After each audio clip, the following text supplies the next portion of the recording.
नमस्कार दोस्तों, आर के हिंदी स्टोरी में आपका स्वागत है। आइए सुनते हैं सुभद्रा कुमारी चौहान की कहानी बियाहा। जबलपुर से आजमगढ़ ड्योढ़े दर्जे का जनाना डिब्बा और पूरे डिब्बे में मैं अकेली। डाक गाड़ी हवा में उड़ती चली जा रही थी और मेरे दिमाग में रह रहकर एक ही बात चक्कर काट रही थी कि जब जब मैं बच्ची को लेकर चलती हूँ, डिब्बे में तिल रखने की जगह नहीं होती, और आज जब मैं बिल्कुल अकेली हूँ तो डिब्बे भर में यात्रा करने वाली एक भी स्त्री नहीं है। साथ में न तो कोई पुस्तक और न अखबार। मुझे अकेलापन अखरने लगा। बच्ची साथ होती तो वह इस बेंच से उस बेंच, इस खिड़की से उस खिड़की, डिब्बे भर में दौड़ लगाती। उसे संभाल रखने में मैं इतनी व्यस्त रहती कि न तो पुस्तक का ही अभाव खटकता और न किसी सहयात्री का। जबलपुर से चलकर गाड़ी कटनी में रुकी। दूसरे डिब्बे में कई यात्री चढ़े और कई उतरे, पर इस जनाने इंटर में कोई परिवर्तन ना हुआ। जबलपुर में जैसे अकेली चली थी तैसे ही कटनी से भी चली। डाक गाड़ी फिर हवा से बातें करने लगी।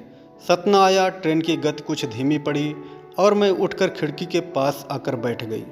देखा एक छोटा सा बच्चा, लड़की या लड़का, प्लेटफार्म पर दौड़ा चला आ रहा है।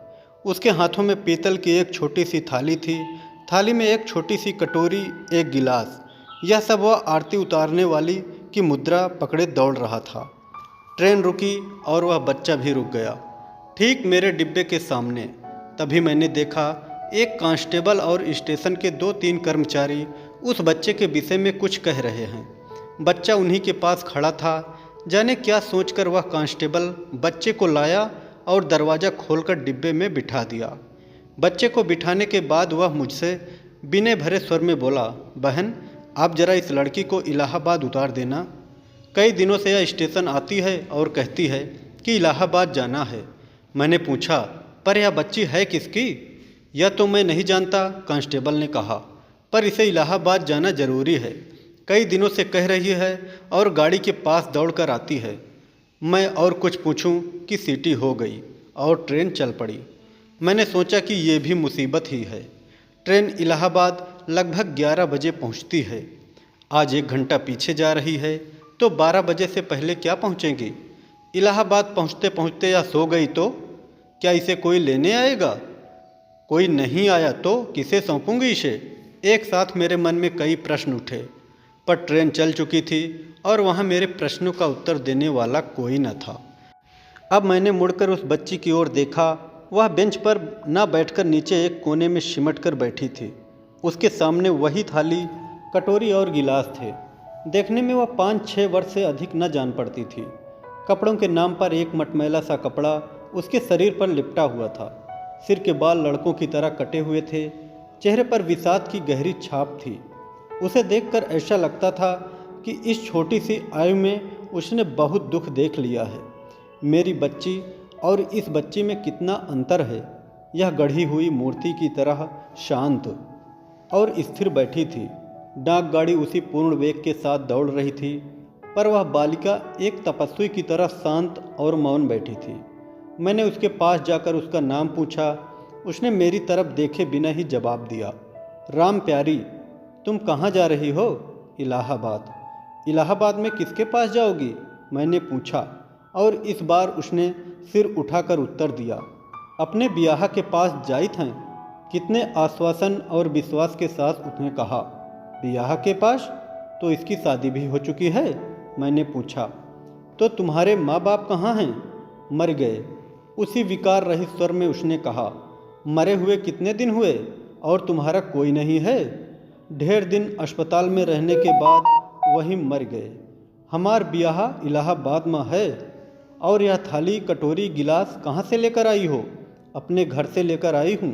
बियाह के घर लेकर जा रही हूँ। मैंने सोचा, यह बच्ची जिसके माँ बाप के मरने पर इसके बियाह ने कोई खोज खबर ना ली, उसी बियाह को खोजने यह कितने विश्वास के साथ निकली है। मैंने फिर पूछा, इलाहाबाद में तुम्हारा बियाह कहाँ रहता है? उसने फिर वही सादा सा उत्तर दिया, वहीं इलाहाबाद में। अब मैं और क्या पूछती। वह तो इलाहाबाद को भी अपने गांव सरीखा मानती है, जहां गिने चुने कुछ घर होंगे। आराम से अपने बियाह को खोज लेगी। मैंने पूछा, इससे पहले कभी बियाह के घर गई हो?